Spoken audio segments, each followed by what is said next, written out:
Vamos dar início. Meu nome é Laís, como deve estar aparecendo aí para vocês, Laís Silveira Santos. Hoje estou bastante rouca, então me desculpem se eu der uma tossidinha aqui, estou com a voz um pouco abalada, mas vai dar tudo certo. Então, eu vou estar com vocês hoje na mediação desse webinar, e a Fernanda, que é a nossa palestrante, também já está aqui presente. Eu vou contar um pouquinho para vocês sobre o nosso projeto, depois sobre quem é a Fernanda, né, a nossa palestrante da noite.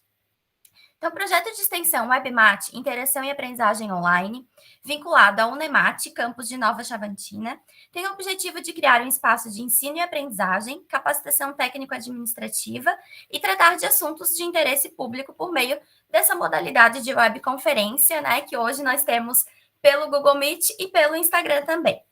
A equipe que integra esse projeto ela é multidisciplinar e dos segmentos estudantis, profissionais técnico-administrativos e docentes, tanto da Unemat, além de convidados externos, como da Universidade Federal de Santa Catarina, eu e a Fernanda trabalhamos lá, e também da Escola Superior de Propaganda e Marketing. Neste momento, no dia de hoje, nós estamos muito felizes de começar a dar início a esse quarto ciclo de webinars do projeto de extensão WebMat, Novas Transformações e um Novo Olhar, que vai acontecer, então, no dia de hoje, dia 10 e dia 11 de novembro. Nos 3 primeiros ciclos, que a gente já começou há algum tempo, nós apresentamos discussões em torno de temas mais acadêmicos, alguns tecnológicos, como empreendedorismo, saúde mental também e alimentar. Mas nesse quarto ciclo que a gente está começando, nós vamos abordar temas como cinema brasileiro, que vocês já tiveram, educação superior, fake news e questões sistemáticas familiares. Então, a gente está circulando por vários temas aí de interesses diversos. São temas bem atuais da nossa sociedade. Então, em nome da equipe do Projeto WebMat, nós agradecemos a presença de cada um de vocês, essa importante participação. Esperamos que vocês aproveitem bastante a nossa programação. Então, antes de iniciar o nosso webinar com a Fernanda, a gente também sugere fortemente, né, se for possível, que vocês sigam as nossas ações do projeto no Instagram. Né? Lá a gente divulga o calendário de atividades, as informações, a gente coloca os vídeos. Então, é bem bacana para vocês se manterem atualizados. Nós também somos parceiros do nosso projeto das ações coletivas de Nova Chavantina, 2 em específico. Amigos de Bike, que tem a iniciativa de atender com cestas básicas famílias em vulnerabilidade socioeconômica. As doações para esse projeto Amigos de Bike podem ser realizadas por meio da entrega de alimentos não perecíveis, mas para quem está longe e quer ajudar, quer colaborar, também é possível por meio de Pix, né? Fazer um Pix. E tem outro projeto que é Amigos de Quatro Patas, que é uma associação sem fins lucrativos que surgiu em 2013, com o objetivo de prestar acolhimento a cães abandonados e vítimas de maus tratos da cidade, lá em Nova Chavantina. O projeto ele ampliou suas atividades com doações para a comunidade e ajuda de voluntários. Hoje já possui uma lojinha chamada de Lojinha do Abrigo, que recebe doações de roupas usadas, móveis, eletrodomésticos, que são vendidos e esse dinheiro é revertido para as ações da associação. Depois a gente vai colocar no chat os links, se vocês quiserem conhecer, divulgar, contribuir, certo? E para quem estiver usando o celular, a gente também sugere, quem for assistir pelo celular, que coloque na posição horizontal, deitado, que vai ser mais fácil de vocês assistirem a apresentação. E os arquivos depois, tanto o vídeo como os arquivos as apresentações, eles vão ficar disponíveis no nosso site, assim como os certificados. Quando eles estiverem prontos, vocês vão poder baixar lá. Tá? Então, para isso, a gente pede que vocês não se esqueçam de preencher a lista de presença. A gente vai colocar um link no chat depois, para vocês preencherem a lista de presença e aí o certificado ser emitido. Certo? E agora, então, depois eu já falei bastante, agora a gente convida a Fernanda, que vai participar aqui com a gente. Eu tenho um breve currículo dela, breve, mas não tão breve, porque a Fernanda tem muitas atividades, muita coisa aí para compartilhar. Então, eu vou contar um pouquinho do currículo dela e depois eu passo a palavra para a Fernanda. Então, ela é doutora em administração pela Universidade do Estado de Santa Catarina, fica aqui em Florianópolis, de onde a gente fala, e tem doutorado sanduíche no Center for International Higher Education, no Boston College, nos Estados Unidos. Ela ficou lá de 2018 a 2020, então tem uma grande experiência em Boston. Também é mestre em administração e bacharel em secretariado executivo inglês pela Universidade Federal de Santa Catarina, que é onde a Fernanda também hoje é secretária executiva, na Pró-Reitoria de Desenvolvimento e Gestão de Pessoas. Ela também é tecnóloga em comércio exterior pela Universidade do Sul de Santa Catarina, também aqui no nosso estado. E atualmente a Fernanda também é professora substituta do Departamento de Secretariado Executivo na Universidade Federal de Sergipe. Então tem bastante experiência aí. Além disso, a Fernanda ela é conteudista e ministrante do curso de internacionalização da educação superior, que é uma das áreas que a Fernanda está já, eu acho que internacionalmente muito conhecida nesse assunto. E ela é ministrante nesse curso na UFES, que é onde atua. Também é líder da área temática Universidade, Sociedade e Estado na contemporaneidade junto à ANPAT. Além disso, a Fernanda também é autora de artigos e capítulos de livros em várias áreas de estudos organizacionais, educação superior, gestão universitária e secretariado executivo. Também é autora do blog Internacionalização Invertida, junto à Iberoamérica Social. Então, tem muita coisa para compartilhar com a gente aí. Fernanda, obrigada pela tua presença. Também tenho orgulho de dizer que a Fernanda é muito minha amiga, então estou muito feliz de estar aqui com ela. Sintam-se à vontade, pessoal, para escrever perguntas no chat. Aí, ao final, a gente tem um tempinho para repassar essas perguntas para a Fernanda. Eu vou juntando elas aqui, então fiquem bem à vontade para colocar. Obrigada pela presença de todos e Fê, é contigo. Obrigada, Laís. Pessoal, muito boa noite. Primeiro, gostaria de agradecer ao WebMat esse projeto de extensão, do qual eu e a Laís vemos trabalhando, representando aqui o sul do Brasil, né, Santa Catarina. Também agradecer ao Ivor, coordenador do projeto, a toda a equipe, e sobretudo a Laís, que mais uma vez está fazendo uma mediação. Aqui, geralmente, uma faz a mediação da palestra da outra, a gente trabalha juntas numa parceria bem boa. Então, obrigada, Laís, por mais essa parceria. Então, pessoal, agradecendo a presença de todos, eu vou compartilhar minha tela e vou dar início à minha apresentação. Hoje, o que eu trago para vocês assim, é um tema bastante acadêmico, e que eu não conheço assim, o quanto vocês conhecem desse tema na perspectiva que eu vou apresentar.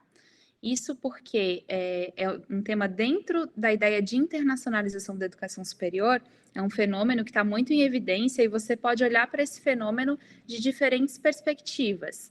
A perspectiva que eu vou trazer hoje aqui para vocês, que é onde eu tenho concentrado os meus estudos, é a perspectiva da modernidade colonialidade. Isso quer dizer que, em vez de olhar para o triunfo ou para os aspectos mais positivos da chamada internacionalização da educação superior, a gente acaba olhando mais para os dilemas, para as contradições que estão atreladas a esse fenômeno, pelas lentes da colonialidade, partindo do pressuposto de que o que a gente vê hoje não veio hoje, na verdade, tem todo um contexto histórico, né, que está amparado na história colonial. Então, por isso, eu espero assim, que o conteúdo fique claro, mas vocês fiquem, por favor, muito à vontade para postar qualquer dúvida, qualquer comentário ali no chat, que aí no final a gente retoma e tenta esclarecer o que não ficar tão claro, tá bom? Então, eu vou compartilhar aqui, e aí a partir do momento que eu colocar os meus slides, eu não vou mais vê-los, então, talvez a Laís possa me informar caso alguma interrupção necessite ser Qualquer coisa eu te aviso, pode deixar. Qualquer coisa eu dou um toque. Beleza.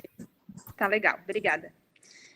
Então, pessoal, o nome, né, desse diálogo, né, dessa palestra, desse diálogo, desse webinário é Modernidade e Colonialidade nas Relações Internacionais da Educação Superior.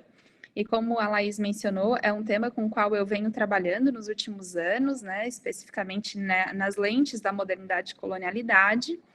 E aí, só para trazer um contexto para vocês, né, do que a gente está falando, a gente está falando desse fenômeno que tem sido, de fato, um dos fatores que mais criticamente tem afetado a educação superior no mundo. Eu tenho certeza que quem é envolvido ou está inserido na universidade, seja estudante de graduação, de pós-graduação, seja docente, seja técnico administrativo, de alguma forma já ouviu falar da tal da internacionalização, porque, de fato, é um discurso, né, que cresce mais e mais Vocês muito provavelmente já ouviram falar de programas do governo federal como Ciências Sem Fronteiras, o Idiomas Sem Fronteiras, mais recentemente o CapSprint. Tem ouvido muito provavelmente também os discursos falando da importância da internacionalização, que todas as pessoas envolvidas com a universidade, inseridas na universidade, de alguma forma dialoguem com esse fenômeno. Então, é daí que vem o contexto do que a gente vai abordar hoje, tá? Por muito tempo, a internacionalização ela foi considerada como uma espécie de sinônimo da mobilidade internacional. Acredito que a maioria das pessoas ainda hoje vincula internacionalização à questão da mobilidade especificamente. Então, quando você pensa em internacionalização, você imagina um intercâmbio, seja de estudante, seja de docente, seja de técnico. No entanto, é um fenômeno muito mais abrangente, que envolve outros aspectos da universidade.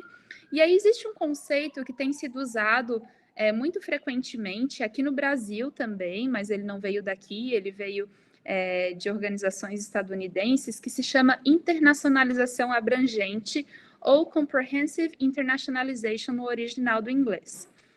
Então, assim, se antes a internacionalização era muito vinculada à mobilidade, o discurso da internacionalização abrangente começa a solicitar à instituição que abranja outras dimensões, além da mobilidade. Então, essa internacionalização abrangente, ela tem sido uma tendência nos discursos. A ideia, assim, desse conceito, né, como trazido originalmente por Rudzik, em 2011, é que a internacionalização seja um imperativo, uma necessidade estrutural que molde o ethos e os valores institucionais da universidade e que envolva todo o empreendimento universitário. Ou seja, a ideia é que a internacionalização não fique somente concentrada no ensino ou na pesquisa, ou até mesmo na extensão, mas que realmente abranja toda a instituição. Então, esse tem sido o discurso contemporâneo mais corrente sobre a internacionalização da educação superior. Sem dúvidas, o conceito mais frequentemente adotado para internacionalização, ele foi fornecido pela canadense Jenny Knight, que é uma professora da Universidade de Toronto, e a definição é a seguinte: internacionalização compreendida como o processo de integração das dimensões internacional, intercultural e global aos propósitos, às funções primárias e à entrega da educação superior. Aqui é uma definição traduzida. Mas vocês podem perceber que ela menciona as dimensões internacional, intercultural e global, e que ela trata da internacionalização como um processo.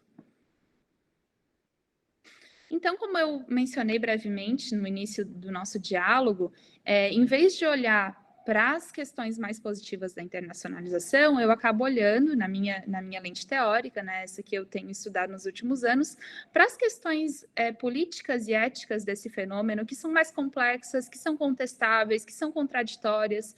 Então, eu acabo olhando muito mais para o que está por trás dos discursos das práticas de internacionalização do que para aquilo que é mais evidente. Então, quando eu falo de modernidade, colonialidade, eu também parto do pressuposto de que qualquer crítica que seja feita à questão da internacionalização, ela é muito mais rica quando a gente faz uma referência à história colonial, né? Quando a gente deixa de considerar esse fenômeno da internacionalização como um fenômeno que emergiu muito recentemente e que começou a alterar a estrutura universitária, é muito mais interessante quando a gente olha para a história. Como que esse fenômeno chegou no ponto onde está hoje, em que as diversas pessoas envolvidas com a educação superior começam a falar da importância dele e começam a criar atividades e estratégias para internacionalizar a universidade. Então, eu olho muito mais assim para como que a gente chegou nesse ponto e aí, quais questões dessa história colonial que fazem com que a internacionalização tenha questões políticas e éticas que são complexas, contestáveis e contraditórias. Então, quando a gente pensa em modernidade e colonialidade, essa perspectiva epistemológica de olhar para a internacionalização, a gente se opõe a uma retórica que acaba naturalizando esse fenômeno da internacionalização como um processo universal. A gente olha muito mais para as relações de poder, de opressão, que estão por trás dos relatos, e esses relatos a gente considera relatos parciais, porque eles só enfatizam o triunfo da internacionalização, eles não olham para todo esse lado que a gente considera que está oculto. Então, um pressuposto para essa perspectiva de pesquisa é que a internacionalização, pelo menos a ideia dominante de internacionalização, que é enfatizada por esses discursos, não somente o discurso político, mas também o discurso acadêmico, ela está imersa numa matriz cultural do poder colonial. Isso quer dizer que ela só existe e ela só se desenvolve diante de um imaginário global hierárquico, que acaba reforçando geografias desiguais de poder, de saber e de ser. Em resumo, quer dizer que a internacionalização ela depende de hierarquia e depende de desigualdade para que ela possa existir. Alguns conceitos que são atrelados à internacionalização, como o de cidadania global, por exemplo, é um argumento que se usa. A gente fala, a gente precisa internacionalizar a universidade para formar cidadãos globais. Para que esse cidadão global, entre aspas, exista, a gente também precisa que o cidadão não global, ou que um sujeito sujeitado, que é inferior, também exista.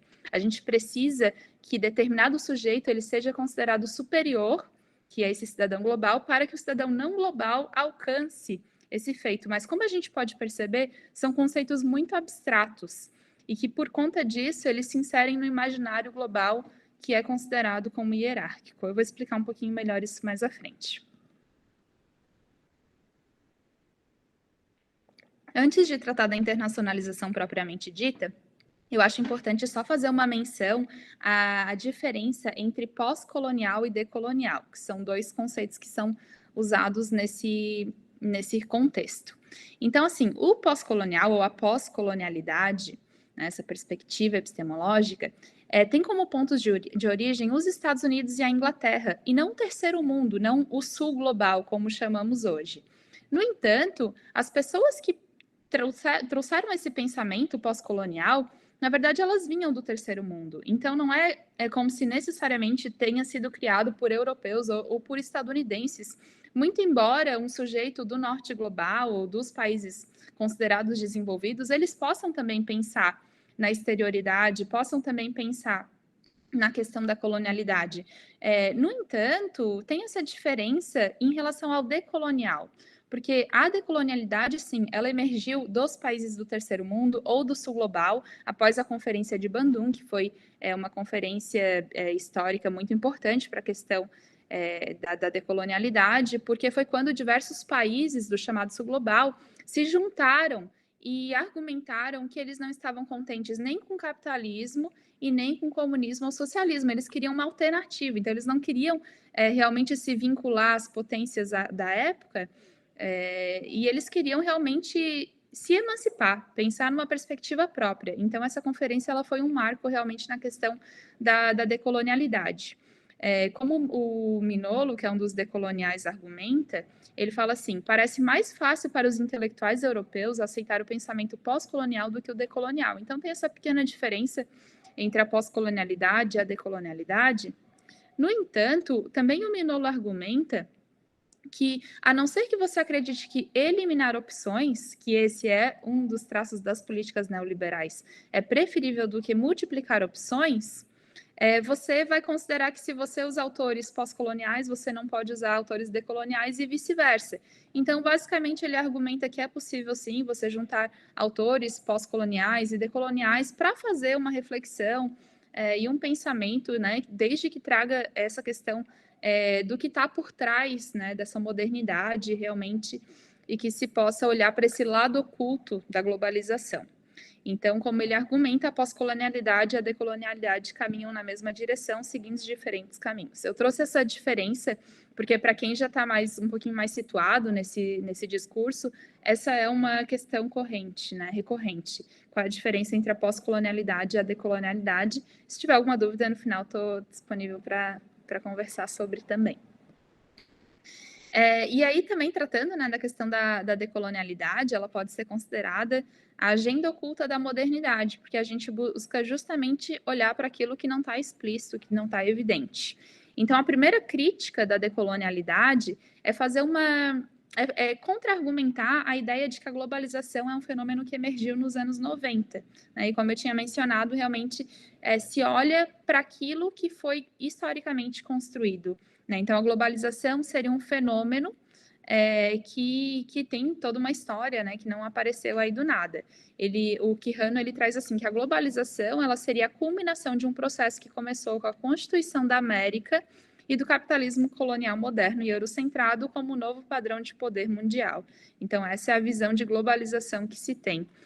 A decolonialidade, ela faz uma crítica a uma história que é muito eventual, que faz assim, nos anos 90 surgiu a globalização, aí nos anos 2000 aumentou a ênfase na internacionalização da universidade. Então, essa é realmente uma perspectiva diferente. E também assim, a questão de não olhar somente para o lado emancipatório desses fenômenos como a globalização. Então, porque é comum que quando se fale da globalização, se coloque uma conotação muito positiva. Então, na verdade, o que a decolonialidade busca é olhar para o lado destrutivo e genocida desse processo, como o Henrique Dussel argumenta.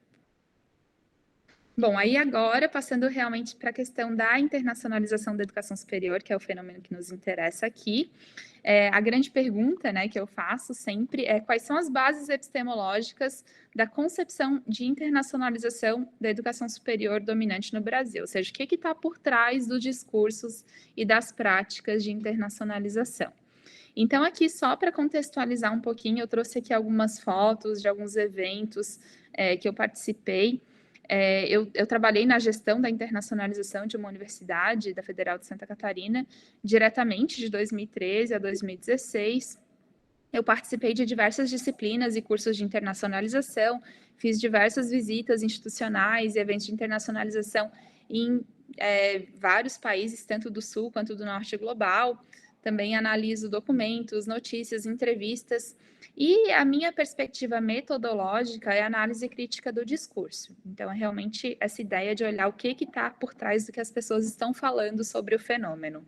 E a análise crítica do discurso, segundo Faircloth, ele busca entender a expansão da lógica econômica para outras dimensões da esfera social. Então, aqui, especificamente, a gente está tratando da educação superior. A gente tenta entender como que essa lógica econômica se expande para esse contexto específico. E aí, especificamente, eu busco por indicativos de colonialidade nas práticas contemporâneas de internacionalização. Então, aqui um enfoque analítico, né, da minha maior pesquisa, que foi a minha tese doutoral. Na verdade, eu parti do contexto da universidade, eu estudei uma universidade federal, e aí eu olhei também para os discursos institucionais de internacionalização do CAPES-Print, que é o programa mais recente de internacionalização da educação superior do governo brasileiro, e para a FAUBAI, que é uma associação de educação internacional que é muito influente nas universidades brasileiras, sobretudo as federais. E, além disso, eu olhei para esses diversos atores e programas nacionais que estão aqui mencionados, como Ciências Sem Fronteiras, Idiomas Sem Fronteiras, instituições estadunidenses e europeias, como o American Council of Education, Association of International Educators, que é a ANAFSA, o British Council, a Comissão Fulbright, o Banco Mundial, além de conceitos teóricos do norte global. Então, esses são atores, são programas nacionais que eles têm um alto poder discursivo nos rumos da internacionalização. O que eles dizem e o que eles falam sobre internacionalização é bastante seguido, inclusive nas universidades brasileiras.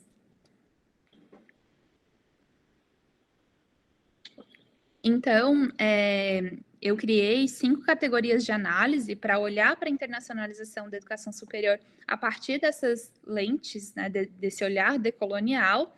E aí, o que eu vou apresentar agora para vocês é cada uma dessas categorias, né, que na verdade é uma crítica a como a internacionalização tem sido mencionada e tem sido tratada. E aí, a primeira delas, que se chama internacionalização como imperativo e bem incondicional, o que eu observei, né, nesses estudos, né, nessa análise crítica do discurso, é que sempre que a internacionalização da educação superior ela é mencionada no contexto das universidades brasileiras, ela tende a ter uma conotação positiva e prescritiva. Sempre se fala que a internacionalização é um fenômeno inevitável e irreversível, que não há o que fazer, que o que a gente tem que fazer é internacionalizar. Então, isso é um discurso muito corrente. E esse conceito de internacionalização abrangente, ou seja, de que a internacionalização ela não deve se restringir à mobilidade internacional, não deve se restringir à questão da pesquisa, por exemplo, e sim abranger toda a instituição universitária, ela tem estado também muito na essência dos discursos institucionais envolvendo internacionalização. Então, esse é um discurso, né, bastante corrente. E só lembrando que esse é um conceito que ele não foi criado aqui. Ele vem dessas duas instituições estadunidenses, né, o American Council of Education e a NAFSA, são duas organizações de educação superior internacional dos Estados Unidos que elas são muito fortes e que o que elas falam em termos de internacionalização tem uma consequência bastante grande, né? E como a gente observou aqui, né, nos documentos e, enfim, aqui das universidades públicas. Outra questão que é bastante corrente nesses discursos é que se fala muito na necessidade de mudar a cultura das pessoas da universidade, de conscientizar os sujeitos da universidade para que eles entendam a importância, a necessidade da internacionalização. No entanto, esses caminhos para internacionalizar, eles já são definidos a priori. Então, essa comunicação, esse diálogo que se fala que a gestão deve ter com os sujeitos da universidade, ela acaba se reduzindo a uma propaganda interna, em que a gestão tenta falar para a sua comunidade universitária o quão importante a internacionalização é, e exatamente essa internacionalização deve seguir um caminho específico, que já é definido a priori. Então, não cabe aos sujeitos a definição de como internacionalizar. Isso já está definido. E o que acontece dentro dessa perspectiva? Esses sujeitos, na verdade, eles são considerados como instrumentos que devem fazer com que a internacionalização aconteça. E essa ausência de cultura da internacionalização, ela é posta como uma deficiência que deve ser corrigida por meio da própria internacionalização. E aí, com isso, se normaliza a ideia de que internacionalizar depende exclusivamente do esforço e da vontade individuais. Então, a gente percebe uma perspectiva bastante meritocrática. E a ênfase ela é posta justamente nos programas de pós-graduação, nos pesquisadores, nas pessoas da universidade que já têm mais chance de internacionalizar, que já estão mais inseridas nesse contexto. O que acontece, né, quando se situa a internacionalização da educação superior dessa forma? Acaba se negando o caráter racional de perspectivas de internacionalização que não estejam imersas na ideia dominante. Né? Porque se os caminhos são definidos a priori, tudo aquilo que está de alguma forma desvinculado desse caminho que já foi definido, é considerado como uma atividade que não é de internacionalização. Então, a comunidade universitária ela é dividida entre aqueles que são considerados os internacionalizados e os não internacionalizados. E, como resultado, acaba sobrando muito pouco espaço para debates sobre responsabilidades éticas atreladas à internacionalização, ou até sobre o que internacionalização significa e pode significar naquele contexto específico. Bom, passando aqui para a segunda categoria de análise, o que eu observo também é que aquilo que é considerado como internacionalização, na verdade, ele não é uma criação própria, ele não vem da instituição em si. A gente pode falar que internacionalização acaba sendo um meio para determinações exteriores, porque são ideias, são perspectivas que vêm de fora. Então, aqui eu demonstro, né, como exemplo do que acontece num estudo que eu fiz na Universidade Federal de Santa Catarina, que investigando, né, esses discursos, a gente pode observar referenciais nacionais, transnacionais e teóricos que trazem a ideia dominante de internacionalização na instituição. E essa perspectiva geral de internacionalização que é absorvida, ela pode ser considerada bastante hegemônica, moderna e colonial, porque existe um consenso em torno de tudo isso que é falado, de que existem necessidades globais e somente um centro no qual o conhecimento é produzido para resolver os problemas de todos. Passando agora para a terceira categoria, que a gente chama de exclusivamente in English, of course, e esse título, na verdade, ele veio de uma entrevista feita em que a pessoa falava da necessidade de que a internacionalização seja multicultural, mas aí quando olhava para as atividades que realmente estavam em práticas o argumento é claro que é em inglês, né, e não em outras línguas. Então, o inglês ele é considerado nas políticas correntes de internacionalização como a base indispensável desse processo. Então, se insere no imaginário que viabiliza a formação de um ambiente internacional e é considerado como o idioma que vai atrair estudantes do exterior e parceiros internacionais de grupos de excelência. O inglês também é considerado pelos discursos como o idioma que é mais óbvio, mais fácil, mais prático e elementar. Ele é considerado como natural ou neutro para fins de excelência acadêmica, basicamente como a língua ou o idioma da internacionalização. Os discursos sobre a questão das políticas linguísticas, aí muito focadas no inglês, é claro, elas não consideram a internacionalização como um possível meio para contestar a hegemonia global desse idioma que já existe na ciência. E também não foram encontradas evidências de ações concretas de internacionalização que busquem valorizar outras línguas e outras culturas, muito embora, como a gente viu lá no conceito de internacionalização, aquele conceito que foi trazido pela professora Jenny Knight, se fala que a internacionalização deve ter a inserção de perspectivas multiculturais. No entanto, quando a gente olha para a realidade, não é o que tem acontecido. A falta do domínio do inglês, então, ela é posta como uma deficiência e um problema a ser resolvido por meio da própria internacionalização. A quarta categoria, que seria internacionalização como meio para a diferenciação e a condição concorrencial generalizada, eu dividi aqui em duas partes. A primeira é para tratar especificamente dos rankings universitários e a segunda para fazer um questionamento se o que se chama de internacionalização é considerado cooperação internacional ou prestígio internacional.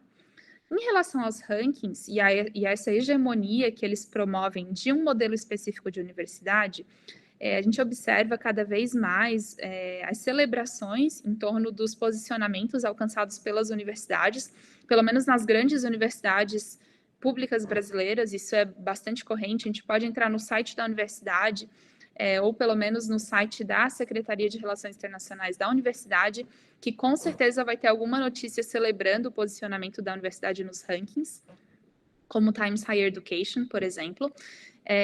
Então, realmente é um discurso que está bastante em evidência e que se celebra isso cada vez mais.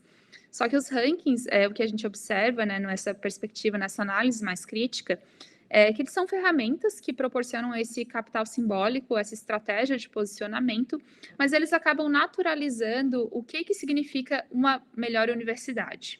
Isso porque eles têm indicadores específicos que medem o que seria, então, uma melhor universidade, e que são indicadores cujos valores não representam a instituição universitária pública brasileira na sua totalidade. Então, para exemplificar, uma das nossas missões universitárias aqui no Brasil, a extensão, a gente não consegue identificar nenhum indicador nos maiores rankings internacionais que considerem a questão da extensão universitária. Então, o que isso quer dizer? Que é uma ferramenta que acaba promovendo um modelo específico de universidade, que é o modelo anglo-saxão de pesquisa, que pouco se preocupa com a questão da extensão universitária, que seria uma perspectiva que traria a universidade para mais perto da sociedade que a financia.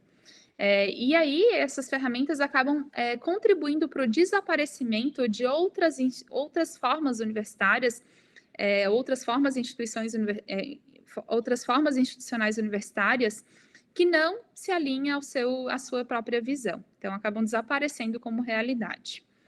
E aí, na segunda parte, né, dessa análise da cooperação ou prestígio internacional, o que a gente observa também, então, é que a internacionalização ela é muito mais considerada em termos de vantagem competitiva. É muito mais diferenciação do que cooperação, muito mais concorrência.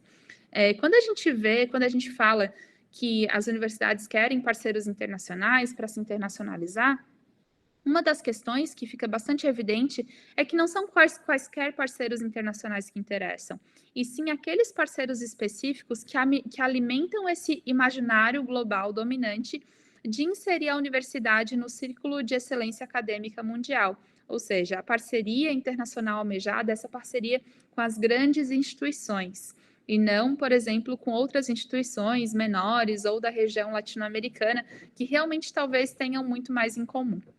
A gente também observa, muito mais recentemente, uma ênfase na chamada cooperação Sul-Sul, que seria a cooperação entre os países do Sul Global ou os países em desenvolvimento, enfim, e também a necessidade da cooperação regional. No entanto, o que a gente observa é que a ideia não é realmente cooperativa, não se transcende a matriz hegemônica colonial da internacionalização, porque a ideia é se inserir nesses meios muito como líder. Então, também a mesma base competitiva, que é muito mais de diferenciação do que de cooperação, acaba se sobressaindo. E aí a quinta categoria, que eu chamo de internacionalização como meio para a difusão de retóricas modernas coloniais, é que a ênfase dos discursos de internacionalização é muito mais em como internacionalizar do que por que internacionalizar. Não se questiona a importância desse processo de verdade para o nosso contexto específico. Somente se assume que, de fato, a internacionalização é uma necessidade, é um imperativo institucional, e não se para se perguntar por quê. Então, essa realmente é uma ausência, né, que a gente percebe quando se fala de internacionalização. Os conceitos que são usados como justificativas para internacionalizar, eles também estão potencialmente imersos no imaginário moderno colonial, a exemplo da ideia de cidadania global que eu dei no início aqui da nossa conversa. Então, se fala assim, a gente precisa internacionalizar para formar cidadãos globais, mas não se para discutir o que significa ser um cidadão global. E aí a internacionalização do currículo, né, também é uma tendência aí da internacionalização, ela também pode ser atrelada à inserção, seja individual, do estudante, do professor, ou da instituição, no mercado mundial capitalista. Então, se usa esse argumento de preparação de cidadãos globais e também da necessidade de atração de estudantes de universidades de renome. Então, novamente, é uma perspectiva bastante de competitividade. E aí, o resultado, né, dessa perspectiva geral de internacionalização que tem sido adotada, que tem estado muito em evidência, é que se minimiza a ideia de universidade como um local de produção de conhecimento e engajamento crítico, político e ético. Então, o que a gente argumenta, né? No geral, é que à medida que se institucionaliza, porque antes a internacionalização, como eu mencionei, ela era muito considerada a questão da mobilidade internacional e era muito assim vinculada a nichos específicos da universidade, e depois ela passou a se tornar algo mais sistemático, algo mais intencional por parte da gestão da universidade e também dos governos, é claro. É que à medida que ela se institucionaliza, que ela se torna mais importante no âmbito da gestão, esse processo ele tem se tornado mais reducionista e mais hegemônico, em conformidade com as visões e os interesses do núcleo do sistema mundial. Como eu observei ali em umas categorias de análise, as ideias de internacionalização que correm na universidade, pelo menos a maioria delas, pelo menos a perspectiva dominante, ela não vem de uma construção coletiva da própria universidade, dos sujeitos que integram a universidade ou da sociedade no seu entorno. Ela vem de contextos específicos de países que têm muito interesse, né, nessa questão da internacionalização e que conseguem se posicionar num lugar de muita vantagem em termos de internacionalização. Então, nós seguimos como uma espécie de compradores de produtos educacionais. Somente as práticas que são eurocentradas, elas recebem esse status de internacional na universidade. Então, em essência, embora muito se fale da abrangência da internacionalização, em resumo, o que é considerado internacionalização?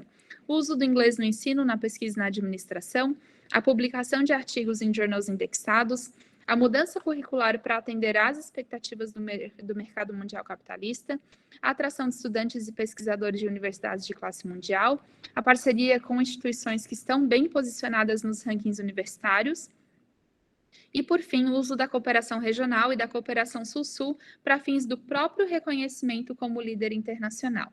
Então, em última instância, a internacionalização, pelo menos nos discursos e nas práticas dominantes, ela tem esse propósito mais amplo de alcançar altos níveis de reputação, que é uma perspectiva muito mais de competitividade do que de cooperação. Então, o argumento é que, muito embora haja hoje um maior reconhecimento dos dilemas e das contradições da internacionalização, se fala que a internacionalização está perdendo o seu rumo. E aí o argumento, quando você olha para esse fenômeno das lentes da modernidade e colonialidade, é que ela não está perdendo seu rumo, é que, na verdade, para aqueles que estão situados do que o Boaventura de Souza Santos chama de linha abissal, as relações internacionais nunca foram igualitárias. Então, existe uma espécie de romantização de que antes as relações internacionais na universidade elas eram cooperativas, então por isso se argumenta que a internacionalização está perdendo o seu rumo. Na verdade, o que a gente argumenta é que esse rumo ele já foi perdido de início, né? As relações internacionais na universidade elas já se iniciaram de uma forma bastante moderna, colonial. Então, sem questionar a estrutura mais ampla na qual a própria universidade se insere e opera, é muito provável que termos que se têm usado mais contemporaneamente, como a necessidade de inclusão e de diversidade na internacionalização, permaneçam condicionadas ao mesmo imaginário global que acaba reproduzindo e produzindo hierarquias coloniais. É isso, então, muito obrigada. Agora eu fico disponível. Nós que agradecemos, Fernanda. Obrigada por compartilhar tanto conhecimento. Eu acompanhei por muitos anos a Fernanda estudando e sei da dedicação dela nesse tema, o carinho que ela tem em preparar essas palestras. Então, obrigada por compartilhar com a gente. Pessoal, alguém gostaria de fazer alguma pergunta aqui no chat, comentários, ou compartilhar alguma vivência? Pode colocar no chat, pode abrir a câmera, ligar o som também, como vocês se sentirem mais confortáveis.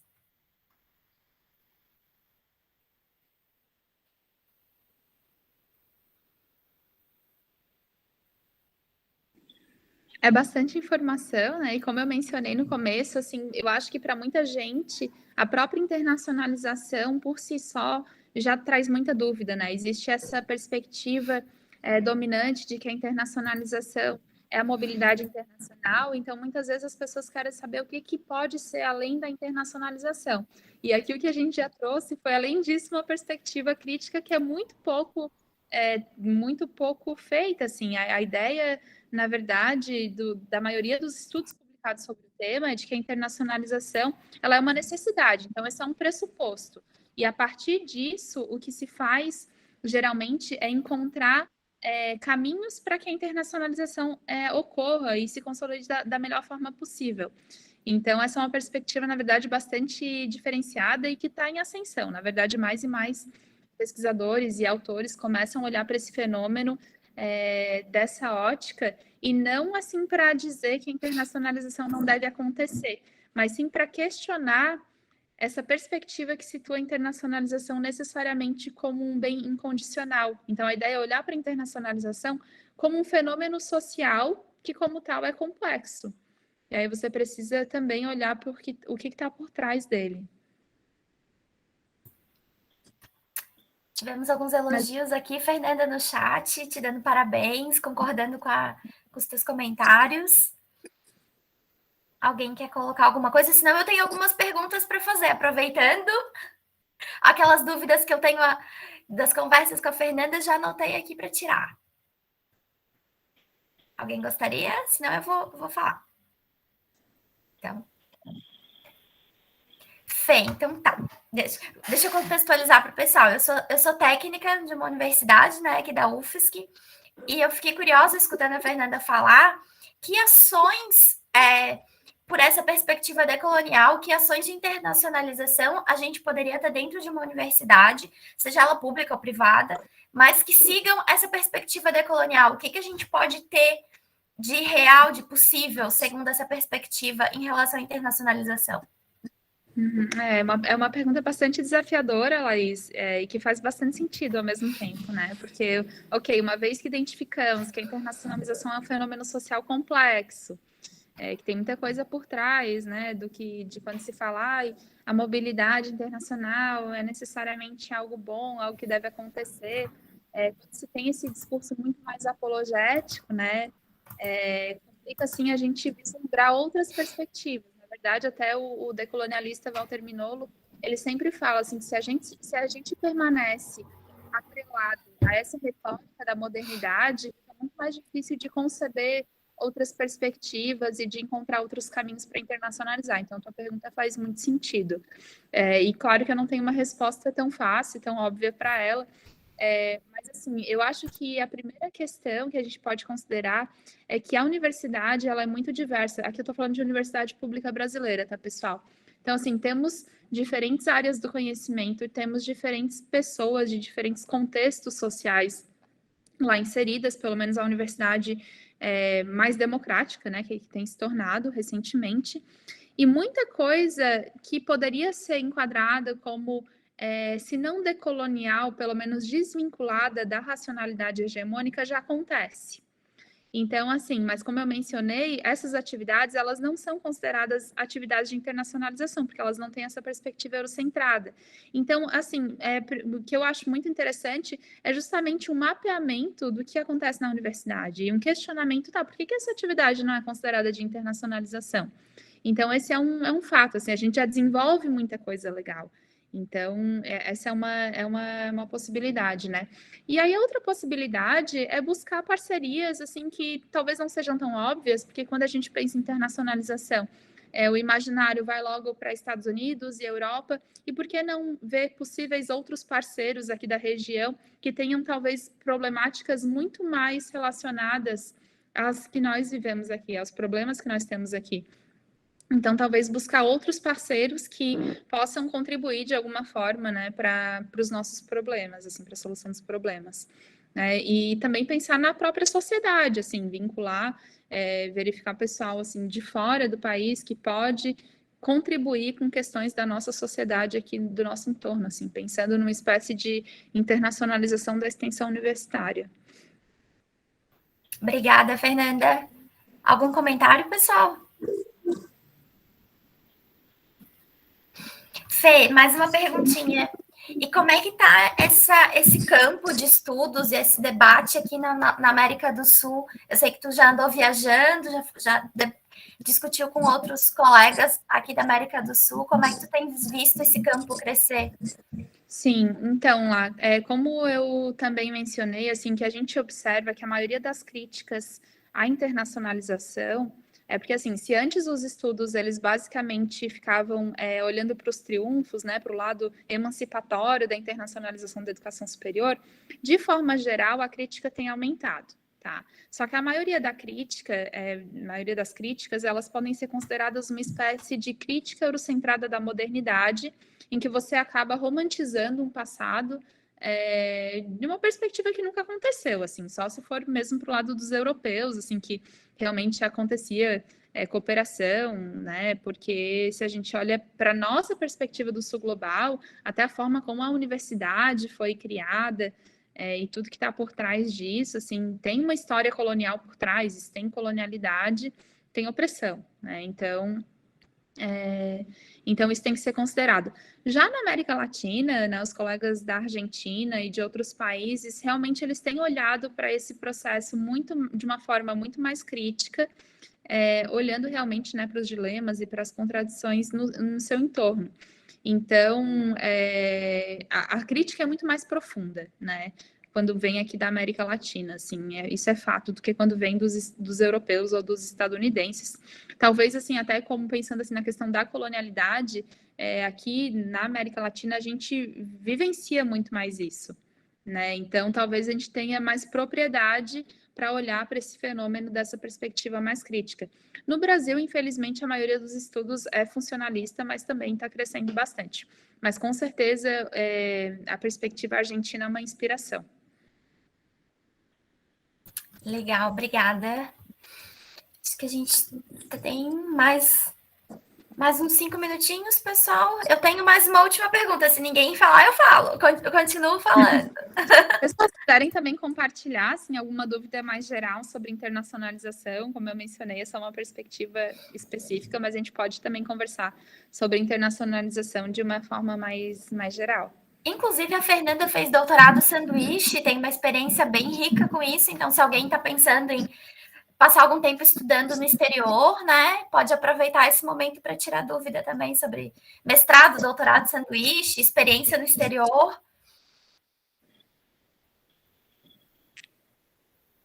Eu vou deixar meu e-mail aqui também, para caso alguém tenha uma dúvida e queira conversar mais sobre o assunto. E também, pessoal, lembrando da lista de presença, quem ainda não assinou, por favor, assine lá para a gente providenciar os certificados.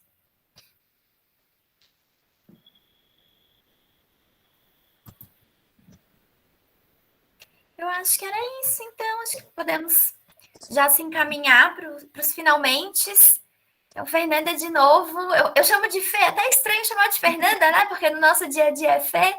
Então, Fê, Fernanda, muito obrigada por estar de novo com a gente nesse projeto. A Fernanda também faz parte da equipe do WebMat, né?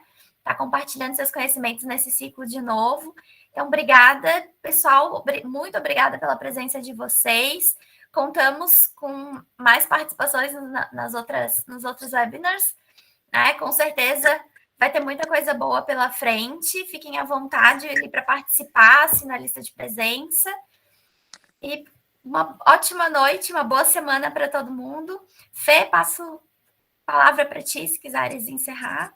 Sim, muito obrigada, Laís, novamente, por fazer toda a mediação. Assim, a Laís é excelente, não tem nem falar. Também nem posso chamar de Laís, né? Que estranho. Mas, enfim.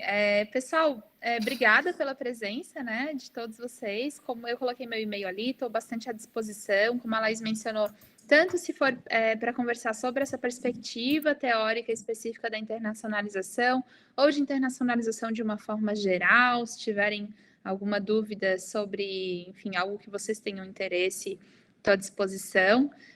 Muito obrigada e uma muito boa noite para vocês e aproveitem os outros webinars que estão acontecendo aí nessa semana. Boa noite. Obrigada, Fê. Boa noite. Vários comentários de parabéns ali para ti no chat. Legal, valeu, pessoal. Boa noite. Boa noite, pessoal. Até mais.